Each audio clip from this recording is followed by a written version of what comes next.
Welcome, family, to another episode of Something to Say. I'm your host, Stan B. And as you can see, Rockin' always representing, you see, something to say. But anyway, um, this episode here, man, we're going to talk about mental health.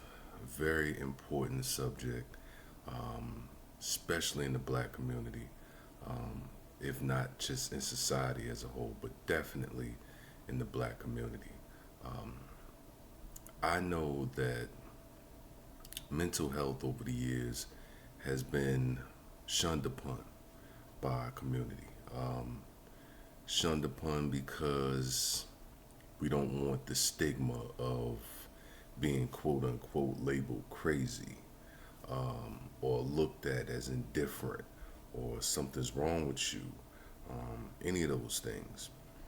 I happened to stumble across this video of this young lady. I don't know the young lady's name. Um, I don't know who she is, any of that. It's about a 9 minute long video. Came across it on Instagram.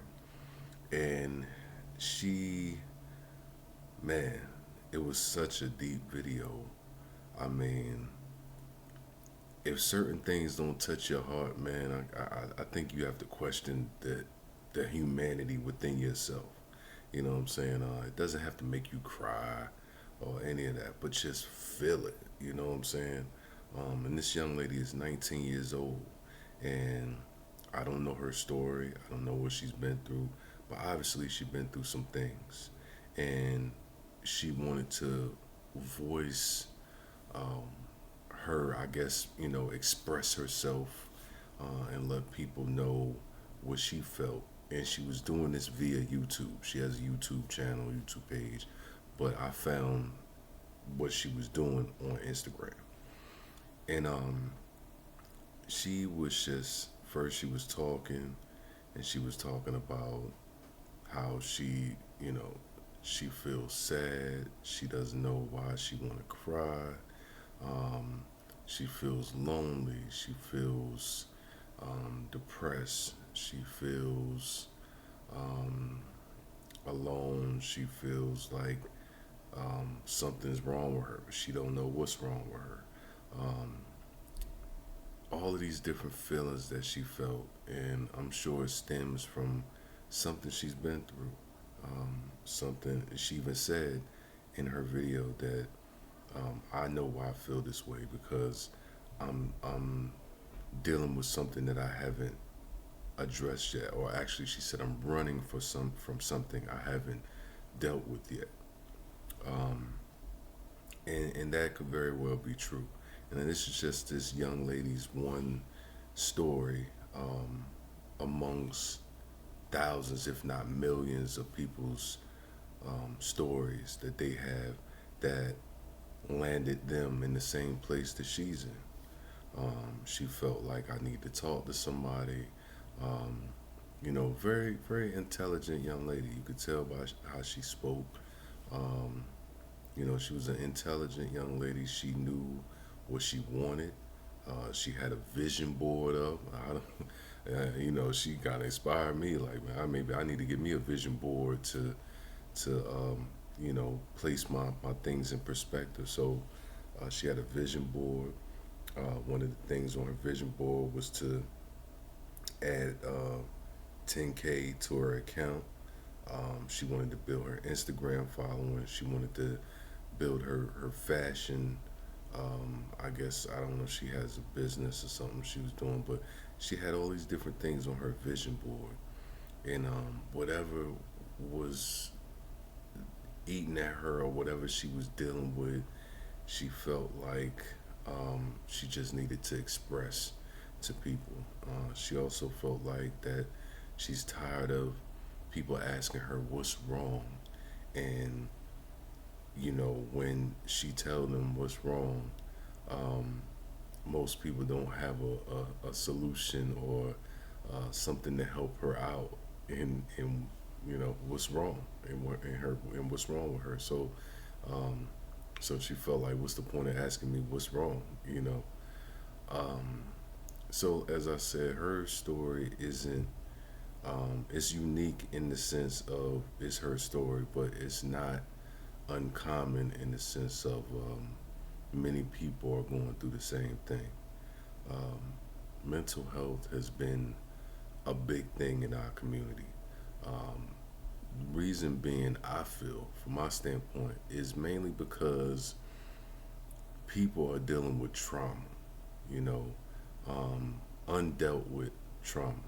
And salute to Charlemagne the God because he expresses a lot about, talking to a therapist, dispelling the stigma that we have in the black community, letting you know it's nothing wrong with sitting down talking to somebody, um, putting it all out on the table and dealing with that trauma. And that's part of the issue. Part of the issue is we grew we came up a lot of them. If you can see, look at me. I'm not I'm not a what they call a spring chicken. So I'm definitely not a spring chicken. I've been around, um, and so this didn't happen in my household, but just in the era I came up in, the whole thing was, what goes on in this house stays in this house. So we're gonna sweep that under the rug. These this thing happened, so we ain't gonna tell nobody it happened.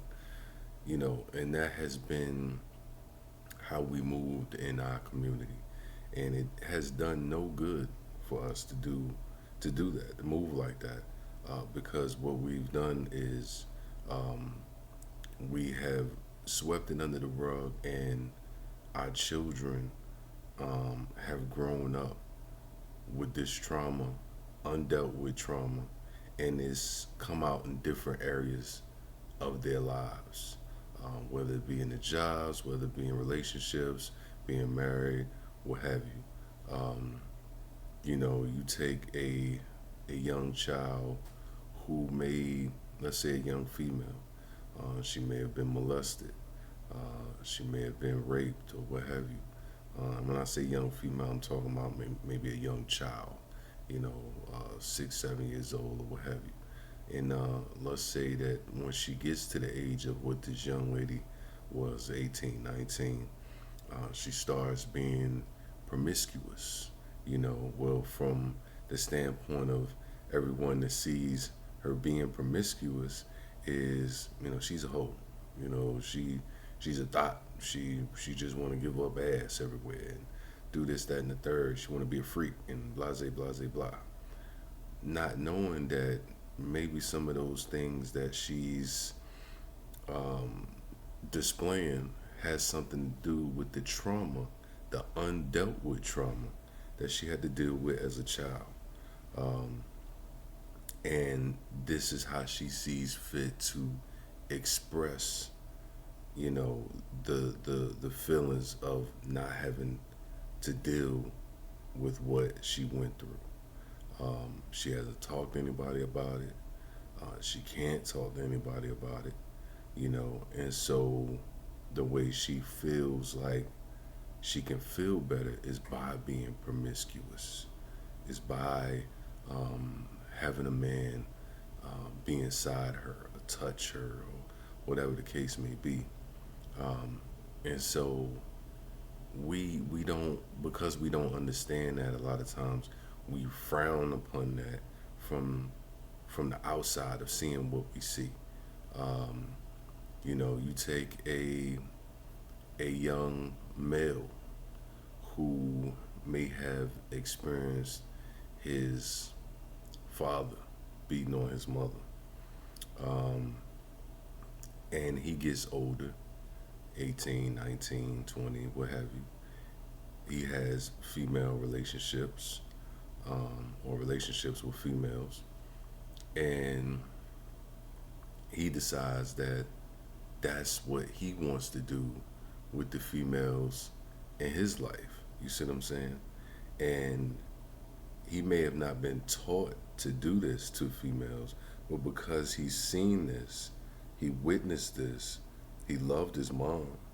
He loved the women around him growing up, but he's always seen his mom get treated this certain way, and that's a level of trauma that he never was able to deal with. And so he in turn may start treating the women that he deal with the same way, because he only knew one way. He only seen one way. He didn't know that you're supposed to treat your mom like a queen, and treat the woman that you're with like a queen. Treat your sisters like a queen. Treat your cousins like queens. He didn't know that because he didn't see that. And so, because of that trauma he endured, this is how he acted out. This is how he deals with it. You know, I'm gonna treat her like my dad, like my dad did. You see what I'm saying? Um, which is sad, and we've it's so much of that in our culture, uh, because trauma is real. And trauma could be anything. It doesn't have to be abuse. It doesn't have to be molestation. It doesn't have to be any of those things. It could be a car accident, and you're traumatized from a car accident. Um, I know someone, and I won't put her name out, and I won't, disclose anything about her, just out of respect for her. But I know someone very close to me that was in an accident, um, years ago. Might have been over 20 years ago. Um, and she doesn't drive. And maybe one of the reasons she doesn't drive is because of the traumatic experience she had being in a car and being hit by a tractor trailer, and um, breaking some of her bones in her legs, and having a pin put in her ankle and all that kind of stuff. Um, Maybe that's one of the reasons why she doesn't want to drive, and she's in her 60s.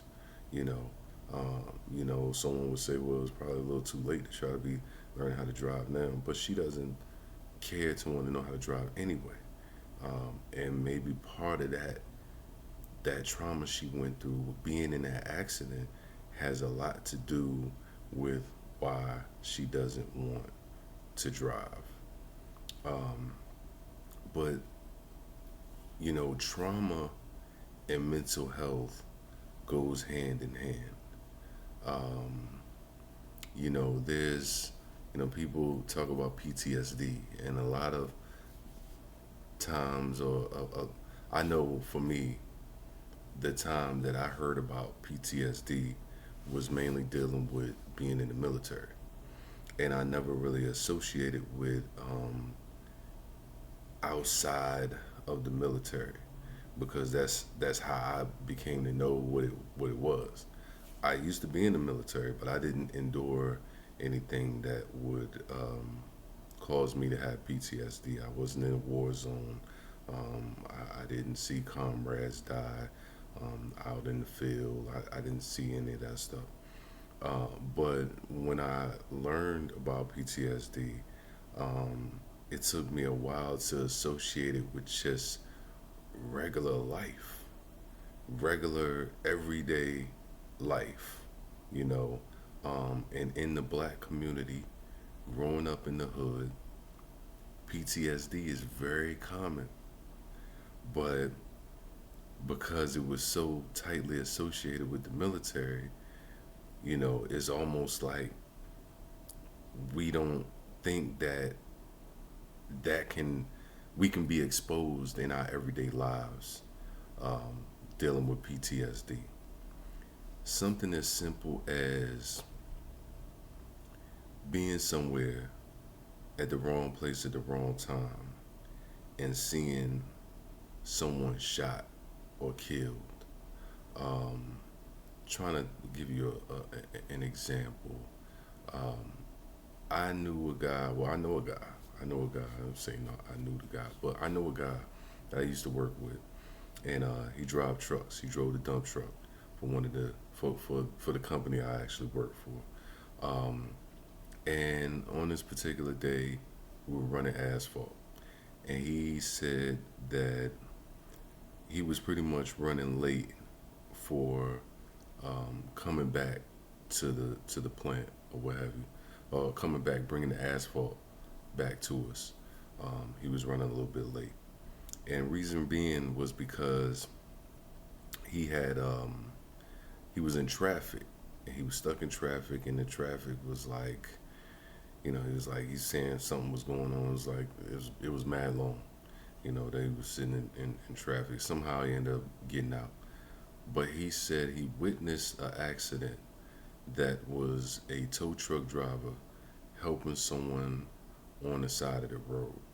And as that tow truck driver was helping that person, another tow truck that happened to be coming by, and I don't know if he was coming by to help, he ended up hitting the guy that was helping this disabled vehicle.